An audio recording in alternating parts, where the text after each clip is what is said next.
Lead story on this one is a lad with learning difficulties who managed to spend an obscene amount of money playing an iPad game called Hidden Artifacts, managing to spend over the course of a few months over £3,000 on it. £3,160 to be more precise. Let's just do one thing. Pounds to dollars. Okay, so £1 sterling, 300,160. That's $4,000, guys. Just so everybody understands, I don't know. Yeah, that's $4,000. You know?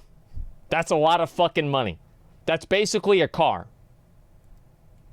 Oh, £3,160, 58 new pence, to be more precise. Okay. If you weren't convinced of the shittiness of this situation, then I think the 58p's really going to seal it for you. Yeah. This story comes hot off the heels of a previous BBC article about a bunch of kids cleaning their parents' bank account out because they were playing FIFA. And before we go any further... Okay, number one, all right, let's go over here. For children, if emptying your bank account means that they spent $500, man, you need to figure out how to get a better job, dude. That's not fucking good. That is not fucking good at all. It's like you'd think if you only had $500 in your bank account, you would do a better job to make sure that your kids don't fucking spend that money on video game characters. $500 bank account, yeah, I know. Yeah, they should stream, obviously. Playing FIFA. And before we go any further, there are always people who chime in with, well, isn't it the parents' responsibility? Yes. Yeah. Yes, it is. But at the same time, this is a responsibility a parent shouldn't have. A parent shouldn't have to think about protecting their wallet from the video game they bought for their child. And while you or I may be knee-deep in the video game industry, we know what it's like, we know what's in many of these video games, the idea of some harmless game for kids having the ability to clean out a bank account is such an abstract concept, Well, it's fucking ridiculous. Number one, it's absolutely fucking ridiculous that can happen. Like, I feel like at a certain point, I don't know, the parent should watch what their kids are doing. Yeah, I mean, the parent needs to watch what their kids are doing. Like, at a certain point, like, if you only have $500 in your bank account, you can't afford to have a kid. Like, don't have kids if you can't pay for the kids. And not that spending $500 a week on FIFA is what you need to do to pay for a kid.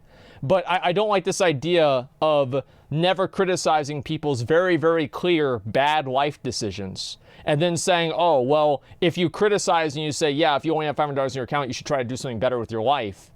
This is not me punching down. This is a fucking fact. Like, I don't like how it's shameful for people to say that people should try to do more than what they're doing. Like before, whenever I didn't have any fucking money, I was going to college. I was trying to do something.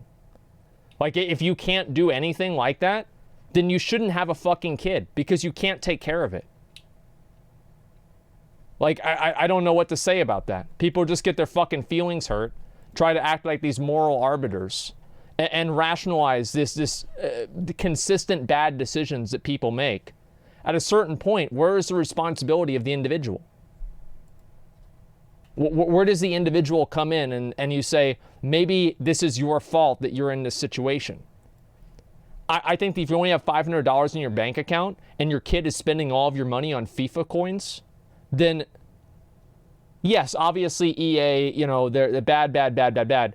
But there's a certain point where that's kind of your fucking fault. Not surprised, many parents don't think about it. They know by now to think and worry about graphic content, but not psychologically manipulative, addiction-fueled microtransaction content. If a parent buys a video game with guns and screaming demons on the cover, then yeah, they shouldn't be too surprised if the video game winds up too violent for their child. That's about right. If a parent buys a football game based on FIFA, which is supposedly for kids 3 and up, and they don't know exactly how bad the gambling mechanics in video games have got these days, then sorry, I retain quite a bit of sympathy for that parent. Because as used to it as we've gotten, the idea of these perpetual randomized purchases is so fucking stupid, of course the average customer hasn't thought about it. Why would they stop to consider that the football game for their kids has gambling in it, for God's sake? And while these stories, unfortunately, have come at the quite literal... I feel like a lot of people that have, like, young kids, I don't know. I think that at a certain point, like, you probably should fucking know that. Like, it's like, I didn't know it was this bad. I didn't, but I had a general idea. And I think most people that are around my age probably have a general idea. And, like, unless you're over, like, 50 years old, there's no fucking excuse to not at least have an idea about what's going on in, like, technology like this. They actually have jobs, though? Well, it doesn't matter. It's not advertised as a gambling game. Well, it's not a gambling game. There's a gambling component to it.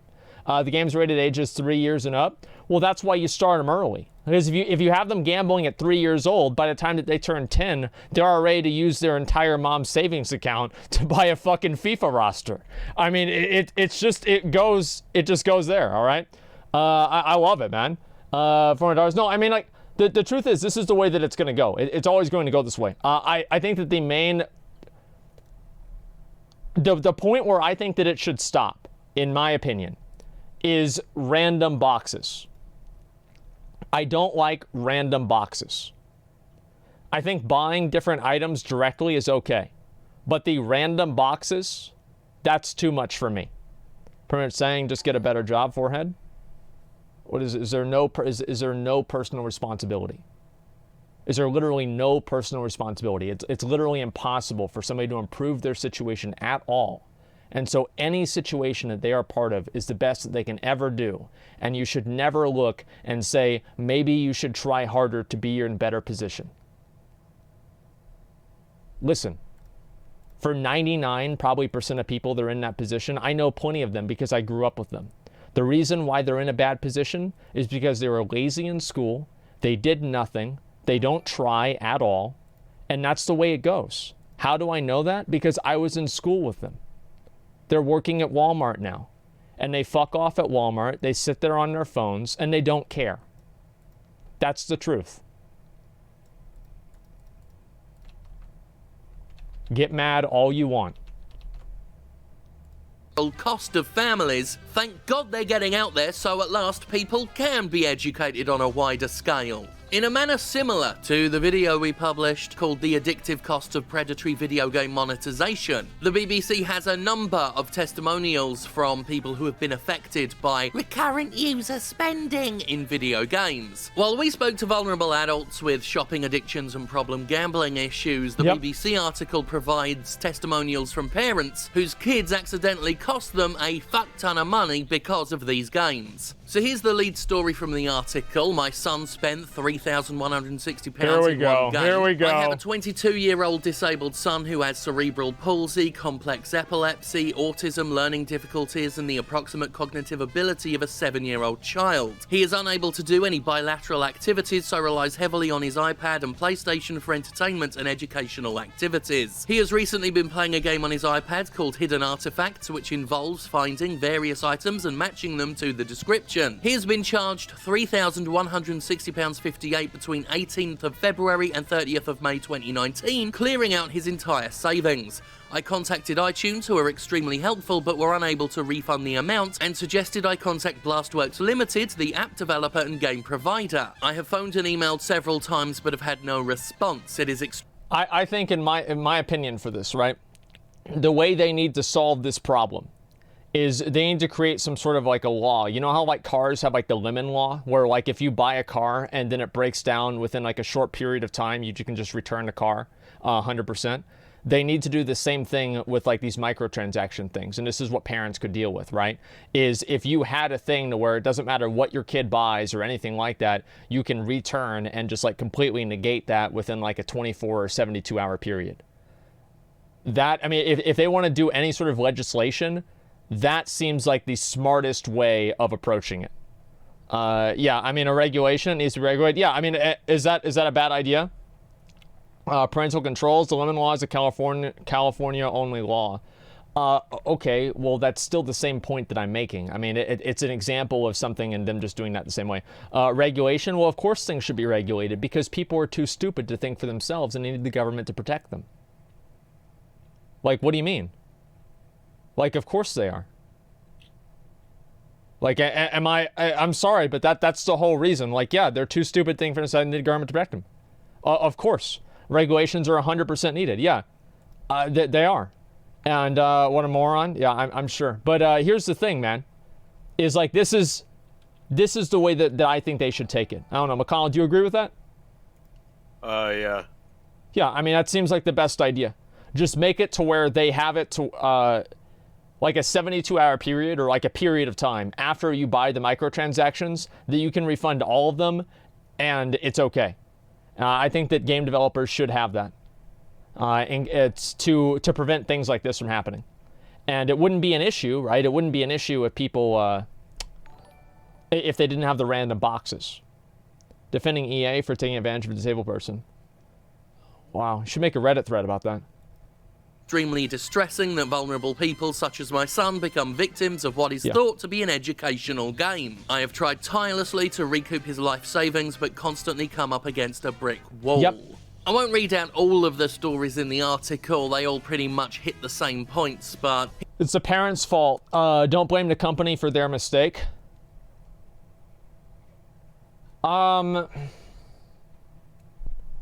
Yes and no. It's like, ultimately, it's their fault. And this is where, like, the regulation and stuff comes in. I've always believed that, like, I used to scam people out of stuff in WoW all the time, right? I used to do this constantly. And one thing that I've learned is that most people they fall for things really easily, right? They get scammed really, really easily. It doesn't take a lot to confuse and trick somebody into giving you money. It's actually a lot simpler than you might imagine. They're very naive. I don't do it anymore because now I'm not scamming them because they know they're not getting shit out of it. The difference with this, in my opinion, is the fact that, number one, it's targeting kids, and so kids are doing it. And then also, like, if kids are doing it and you can prove that your kid is doing it, for example, your kid shouldn't even be able to make the transaction to begin with, because don't you have to be a certain age to make the transaction? So if the kid makes the transaction, then it would be an invalid transaction to begin with, I would assume, right? Because you're using the card. And this is like more like legal stuff, so I can't really say to begin with. But yeah, that seems like it's true. Yes, it is ultimately the parent's fault. But to be realistic, this is the same thing that I was saying before, right? About like preventing kids from like seeing pornography. Everybody knows that every fucking kid out there knows how, they've got, as I said, like fucking, what was it? 6 different VPNs, they've got network blockers, they've got, you know, proxies that they're using so they can look at porn on their smartphone in the bathroom in middle school, okay? Like, they're going to figure out a way to do this because this is just what kids do. Like, I used to be a kid, we were all kids, some of you guys are kids now. This is what we used to do and what you guys do now. It's just the way that it goes. 22 isn't a kid, what the fuck? I'm not talking about 22. Someone says a catch-22, that's what I was referring to. Those laws already exist. They just need to include video games. Yeah, there you go. You had a smartphone as a kid? No, because I didn't grow up in that age, right? But in this age, yeah, I'd have a smartphone as a kid. Well, I wouldn't because my mom wouldn't be able to afford it. But the kids, like a middle-class kid, yeah, probably has a smartphone. I would say most kids whose parents make a combined of like $60,000+ a year, those kids probably have a smartphone. Here's one titled, "He was completely inconsolable. I installed Mini Golf King on my phone for my son who is 5. He knows he's not allowed to spend money in games, yet this game successfully tricked him into spending £300 on in-app purchases." I guarantee you, dude, that 5-year-old already fucking knows what he's doing. He's like, oh, they tricked me, Mom. I didn't know what happened. Meanwhile, he's clicking that fucking $3 button all goddamn day. Mom's complaining about this shit. She's mad. He knew, dude. He fucking knew. How do I know that? Because I would do some kind of snake ass shit like that as a kid too. I remember I would play Gauntlet in Chuck E. Cheese and I would shoot other people's food. The original Gauntlet, I would shoot their food, and I was so young that they thought it was an accident, but it fucking wasn't. Okay? Like, 5-year-olds aren't just like, they know. A lot of them, they fucking know what they're doing. And they're like, oh, Mom, they tricked me into spending the money. I'm a victim. Please give me a hug and take me to McDonald's and buy me ice cream. No, they fucking knew it, okay? 100%, dude. Fortunately, my card issuer blocked some of the transactions, but a purchase for £75 went through, along with a few smaller ones. When my son realised that he'd spent real money, he was completely inconsolable, saying he was so sorry for being naughty and he thought they were pretend coins. My refund request via Google Play was automatically rejected. My refund request via Google Play was automatically rejected. I explained that my son is autistic and his disability makes him vulnerable. He doesn't really understand the concept of being manipulated, and he wouldn't necessarily understand why people who make games want money. Google said I should contact... The kid's got autism and he's like disabled. Yeah, maybe it's actually not bullshit. Okay, maybe it's not. But an average kid, right? At least like maybe like, I don't know, some kids, yeah, they know what they're doing. Mini Golf King, which said it did not generally refund in-app purchases once the purchased items had been used. It offered to delete the account and submit a refund case to the store from which the purchases had been made, but said this would be non-reversible. I've heard nothing since. People will say, well, you should be supervising him. I was in the room, but the game is a children's game rated PEGI 3, suitable for players aged 3 and above. I would allow him to watch a U-rated film, and I assumed PEGI 3 games were safe to play with casual supervision. Yeah, you would.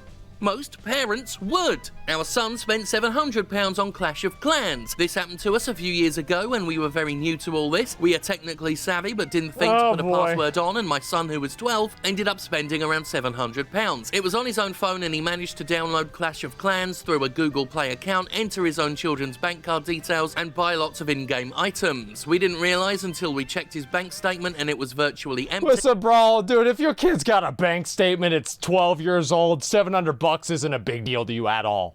Like, let's be honest. Like, I didn't have a bank account whenever I was 12. What the fuck are you talking about? A bank account at 12. This is some rich-ass family, some kid like, I mean, imagine this, right? Like, what is assumed into this, okay? Number one, that he's got a children's bank account details. He already knows about it. Number two, that he's getting bank statements that his parents review regularly. So he's making purchases independent of his parents' discretion. And number three, he's got a smartphone to fucking begin with at age 12. But yeah, $700.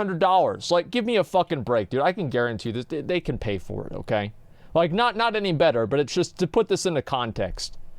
I don't know. It's just ridiculous. Play WoW already? Yeah. We'll do that after this. My parents stayed my bank account at 8, and I mowed lawns to fill it. I guess nowadays it might be different, but back in the day, I didn't have a fucking bank account. Yeah, 20 years ago, I was mowing lawns for $5. It's actually about 10. Yeah, I do it for like 10, or like I'd start maybe like 15, then go down to 10. And yeah, I had a lawnmower. My friends would go around and we'd try to save up money to buy a hot dog at 7-Eleven, dude. Okay, let's go with the rest of this. First bank account, kids shouldn't have money. Yeah, don't give your kid $700. Like, don't give your kid a bank account. Like, why don't they have a limit on the kid's bank account? Like, I feel like, I mean, like a 12-year-old should have like lower than a $700 spending limit on a bank account. You know, I mean, like, I'm sorry, but like, is this $500 was a lot? Yeah, it was. Don't give kids a debit card. Like, what the fuck? Yeah, I know. Like, I mean, I feel like a lot of these stories and everything, they're completely independent of, I guess, like any sort of responsibility. Because I can understand people that have a gambling addiction, right?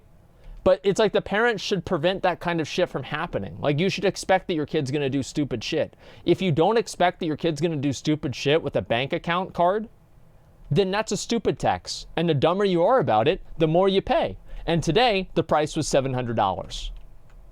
He did not realize the connection, that it was real money leaving his bank account. We never got our money back, apart from a token amount as a gesture of goodwill. There are lots of other stories here as well. My boy spent almost £1,000 on Fortnite. Our daughter's free trial for an app cost £93. Yep. Basketball game cost our family £2,000. Many of these games are found on a basketball phones, game. The mobile market being where the mainstream AAA video game industry has been getting a lot of its monetization ideas. Phones have become ubiquitous. They're basically an essential part of modern life these days. People around my age balk at the idea of kids having phones. I know I do. But I think that's largely because I am getting part of the older generation and things have changed. Things have moved on. Everyone has a phone, and this unfettered access that video game companies have to not just children, but anyone who can be psychologically manipulated, anyone in a vulnerable position, is pretty bloody insidious, and it's something that video game companies have been exploiting for years now. Not just on phones, increasingly on PC and console as well. This constant 24/7 online access that these video game publishers want gives them all of the time and all of the access they need to dig their little claws inside people's brains. The mobile market has been perfecting this, and they know what they're doing. They boast about it in little speeches. Oh, dude, at some point we need to watch that that lecture that guy did. Remember that scammer, the European guy that did like the whole lecture on like how to scam people out of stuff in mobile games?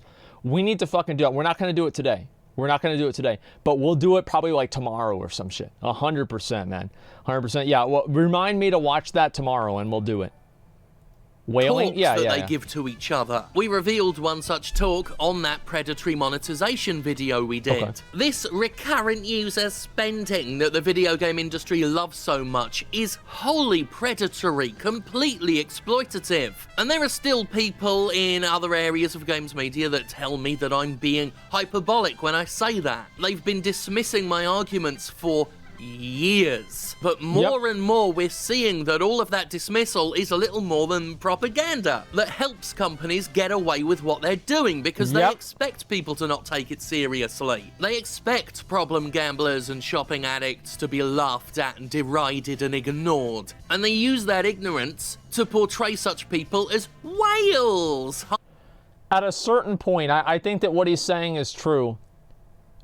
But I do think that there should be an element of personal responsibility. There are a lot of people who spend a bunch of money because they're compulsive and they have no self-control. They're not all gamblers with addictions and autistic children. They're compulsive idiots with no self-control. And is it the government's responsibility to make sure that they don't spend money? I don't know. I don't know. I don't really think so. But the thing is, if they create...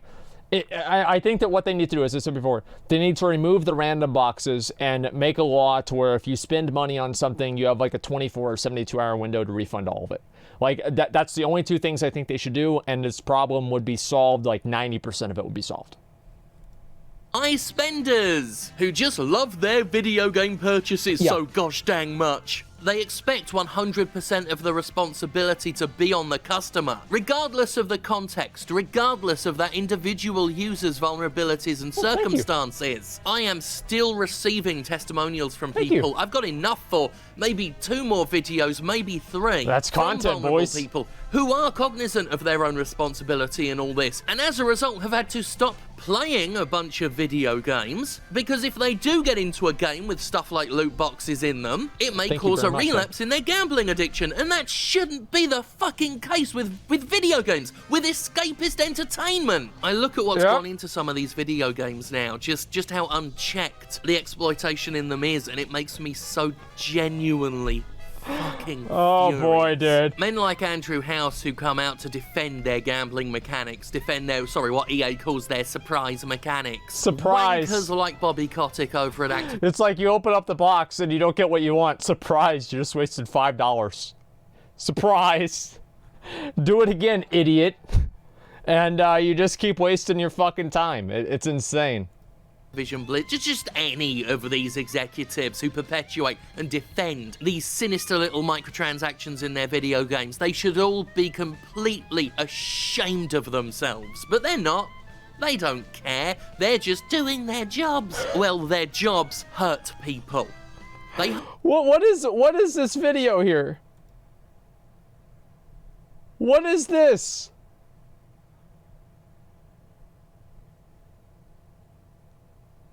I'd make a fat joke, but I'm gonna be a nice guy today, okay? It's a surprise mechanic. Well, their jobs hurt people. They hurt people.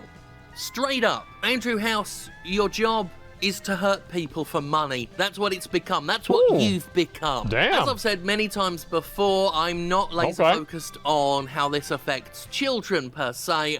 Certainly, when I've talked to people affected by microtransactions, I've talked to adults with various issues. Many of those issues reflecting my own circumstances, which makes this a bit of a personal sting. But I will reiterate what I said in response to the last BBC article about this. These games should not be rated PEGI 3. They should not be rated for kids aged 3 and up. EA's response when it's called out on kids overspending in FIFA is to throw out little guidelines, little spending caution notes for parents. And if you've got to do that, if you've got to warn parents about how to protect their children from your video game simply, literally isn't suitable for children. Is it? Your little surprise mechanics work in exactly the same way as gambling. They use the same psychological tools as gambling. They should be expected to adhere to the same guidelines and protections. And that would include not rating your parasitic garbage as suitable for kids aged 3 and up. So far, PEGI and the ESRB have not taken these concerns seriously whatsoever, which long-term, as I've argued many times in the past, again, for years, may very well fuck the industry up later on when someone else decides they're going to step in and do the ESRB and PEGI's job for them. We've already seen a lot of legislative interest in the US and various places in Europe. We've seen politicians start asking questions about the effects of loot boxes. Your old pal Jim Sterling, the Cassandra of video games, said it was all coming. We're here, we're seeing a lot of chickens come home to roost, and whether or not the game industry... You know, this guy feels so fucking good because he's been talking about this shit forever, and now it's finally happening. And he's like the old crazy guy whenever there's an apocalypse movie, and he's like, I fucking knew it was gonna happen, and like Yellowstone's erupting behind him and everybody dies, but he gets to die knowing that he was right and everybody knows that he's right. Finds a way to wriggle itself out of this. At least we're finally seeing some of these companies have to answer for themselves, have to straight out justify what they're doing, and they're embarrassed. They seem like that. Look at these faces, man. It's like they're looking back at like pictures from their middle school prom. You know, and what they looked like in middle school prom. Like that's the best way that I can describe the expressions on their face. They're fucking embarrassed. Absolutely fucking embarrassed. They know. Embarrassing themselves in the process, like we saw when EA tried to pass off surprise mechanics as a thing. Whenever these companies are asked outright to justify their business practices, they humiliate themselves because they can't. They cannot really justify them. And since these companies feel absolutely no shame, at the very least, I'll take their fucking embarrassment. Because that's what this period of video games is. That's what this generation and the tail end of the last generation has been for video games. A fucking embarrassment. Hey. So the parents were not pleasantly surprised by the surprise mechanics. Didn't the parents know that everyone loves surprises? See, that's the real surprise mechanic, is the parents get it. Because then they get they get their bill, their bank statement, and they realize that their kid, Billy, just decided to spend $3,000 trying to get Messi in FIFA. And the worst part about it is he didn't even get him. He didn't even get Messi, you know? Maybe he got Ronaldo, but not Messi. And yeah, so now the kid wants to buy more of them this month around. It's awful, right? He just murdered someone. He's a hired killer. He's not evil. He's just doing his job. If cigarette companies can't have cartoon mascots because they're designed to get kids to smoke, then game companies shouldn't be allowed to put loot boxes into kids' games because they're designed to get kids to gamble. Yeah, but it's like, how do you define a kid's game? It's like, I don't know. Like it's a lot more like, is it things with bright colors? Is it like, I mean, besides like obviously like Goofy or some sort of like fucking, I don't know, like Disney game, it's very hard really to describe and, you know, draw that line.